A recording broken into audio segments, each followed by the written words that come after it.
ஆறாவது வார்த்தை வந்து முடிந்தது.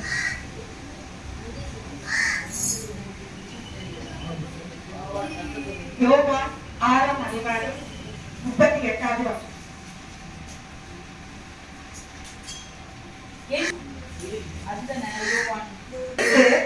காரியை வாங்கிய பின்பு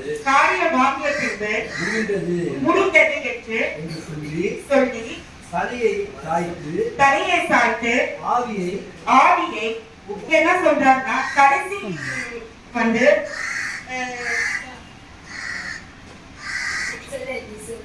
5 வரைக்கும் பாத்தீங்க. அதுல இருந்து உங்களுக்கு புரிஞ்சுக்கிறோம். இது 6வது வந்து முடிந்தது. இது கடைசி வந்து சொல்றாரு. இது கடைசி வந்து இயேசு வந்து தன் தலையை சாய்த்து ஆவியை வந்து ஒப்பு கொடுக்குறாரு. இந்த ஆவியை வந்து ஒப்பு கொடுக்குற இடம் வந்து என்ன?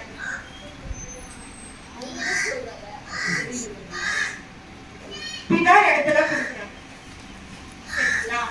அதனால வந்து இயேசு வந்து நம்ம தலையை சாய்த்து ஆவியை வந்து ஒப்பு கொடுக்குறாங்க.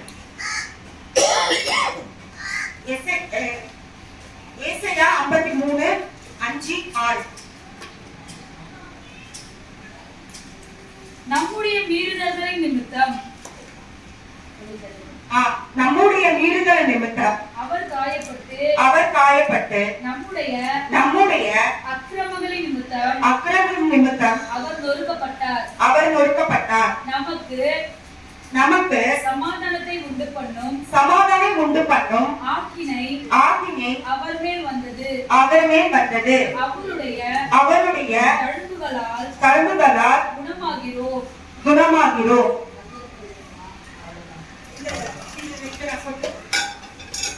என்ன சொல்ல போறீங்கன்னா, நம்முடைய விருத்த நிமித்தம் அவர் காயப்பட்டார். அது ஃபர்ஸ்ட். ரெண்டாவது வந்து தம்முடைய அக்கிரம நிமித்தம் அவர் நொறுக்கப்பட்டார். நம்ம நிமித்தம் தான் அவர் எல்லாவற்றையும் வந்து அவர் வந்து நொறுக்கப்பட்டார். நமக்கு சமாதானத்தை உண்டாகும் பண்ணும் அக்னி அவர் மேல் வந்தது. அவர் மேல் வந்தது. அவருடைய தழும்புகள் குணமாக்கின்றார். இங்க என்ன சொல்லப்படுதுன்னா, அவரோட அக்னி வந்து அவர் மேல் விழுந்தபடியால அவன் தழும்புகள் வந்து குணமாக்கி இருந்தது. நாம் எல்லோரும் ஆடுகளைப் போல வழி தப்பி திரிந்து அவன் தன் வழியிலே போனோம். கர்த்தரோ நம்முடைய எல்லாருடைய அக்கிரமத்தையோ அவர் மேல் விழப்பண்ணினார். இங்க என்ன சொல்லப்படுதா, நம்ம எல்லாருமே ஒரு ஆடுதான். ஆடு சொல்றது என்னதுன்னா, ஆத்மாவை சொல்றது. ஒவ்வொரு ஆத்மாவும் ஒவ்வொரு ஆடும் சொல்லி இங்க வந்து அவர் அக்கினி நம்ம மீறுதலோ நம்ம அக்கிரம நிமித்தம் தான் அவர் வந்து அவர் மேல் வந்து பழி சுமத்துறாரு. ஆனா வந்து இப்போ பழைய ஏற்பாட்டை பார்த்தா நம்ம நிமித்தமும் நம்ம மீறுதல் நிமித்தம் தான் அவர் வந்து பாடுகள் பட்டு சிறுவனை வந்து அடைந்தாரு. இப்போ பழைய ஏற்பாடுகளும் புது ஏற்பாடுகளும் நமக்காக தான் வந்து சிலுவையில் அடைந்து கடைசியில வந்து முடிந்தது அப்படின்னு சொல்லிட்டு சொல்றாரு. இப்போ நம்மளுக்காக அவர் வந்து எல்லாமே அவர் வந்து செஞ்சு முடிச்சுட்டாரு. இப்ப நம்ம எப்படி அவருக்காக நம்ம செய்யணும் அப்படின்னு சொல்லிட்டு பார்க்கலாம். 1 பேதுரு 4ஆம் அதிகாரம் 2வது வசனம்.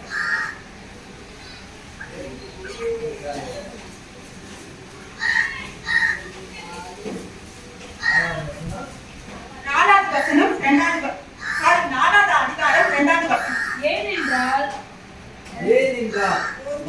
ஏனென்றால்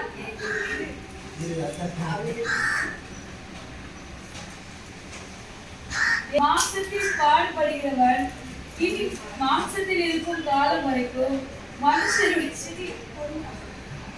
ஏனென்றால் மாம்சத்தில் மாம்சத்தில் பாடுபடுகிறவன் பாடுபடுகின்றவன் இனி மாம்சத்தில் இருக்கும் காலம் வரைக்கும் மனுஷனுடைய இச்சையின்படி பிழைக்காமல் தேவனுடைய சித்தத்தின்படியே பிழைக்கத்தக்கதாக பாவங்களை விட்டு ஓய்ந்திருப்பான்.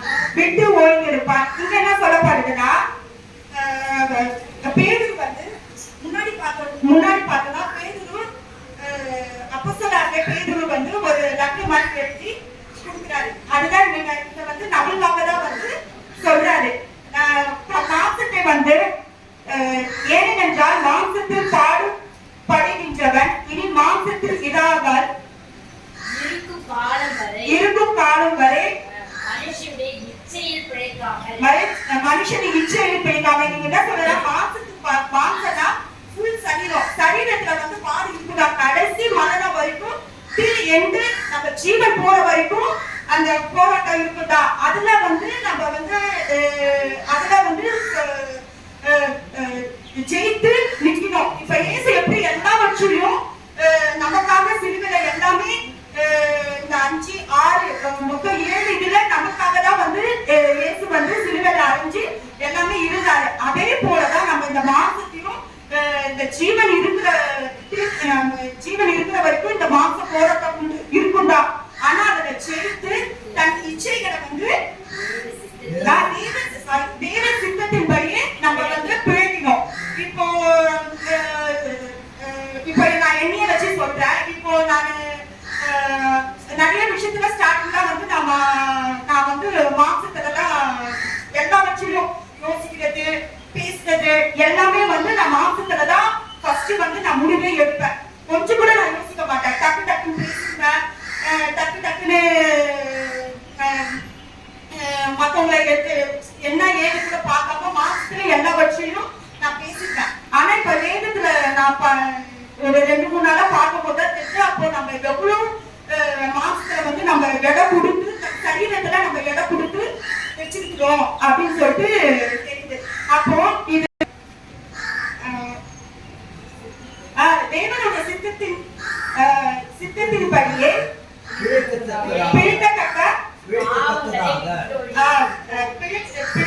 தேவனோட சித்தம்னா என்னன்னா, இப்போ என்ன இங்க பிரித்து எடுத்து இந்த இடத்துல கொண்டு வந்தாங்க. என்ன நோக்கம் கொண்டு வந்தாங்க? தேவ சித்தம்னா ஆத்மா அறுவடை, சுவிசேஷத்துக்கு எடுக்க சொல்றது, ரட்சிப்பு.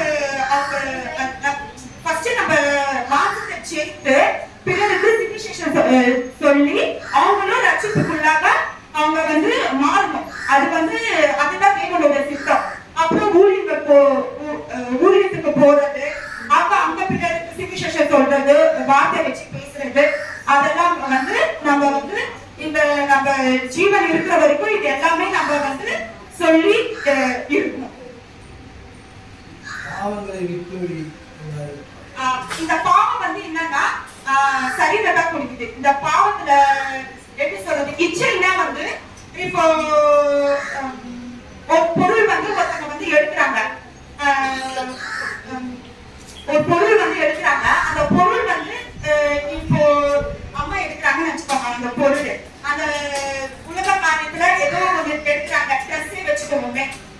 அப்போ அது எடுக்கும் போது அது வந்து இப்ப நான் வந்து அவங்க எடுக்கும் போது இப்ப நான் அதுல வந்து இச்சிக்க கூடாது.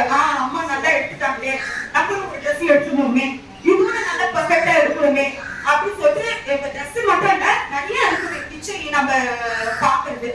அதே போல நம்ம வந்து ஒரு பொருளை வந்து நம்ம வந்து இச்சிக்க கூடாது. அது வந்து முற்றிலுமா நம்ம சரீரத்துல வந்து நீக்கி போட்டுக்கணும். அது என்னைக்குமே எப்போதுமே வந்து நம்ம சரீரத்துல வந்து இச்சிக்க கூடாது, பாவமா இருக்கக்கூடாது. அப்புறம் வந்து இந்த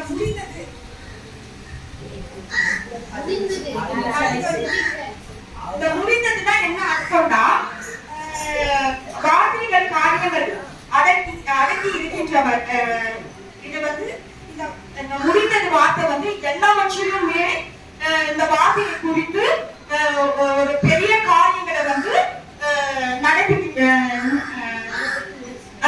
நடந்து முடிஞ்சுது. அதுதான் வந்து முடிந்தது அப்படின்னு சொல்லிட்டு சொல்றாங்க.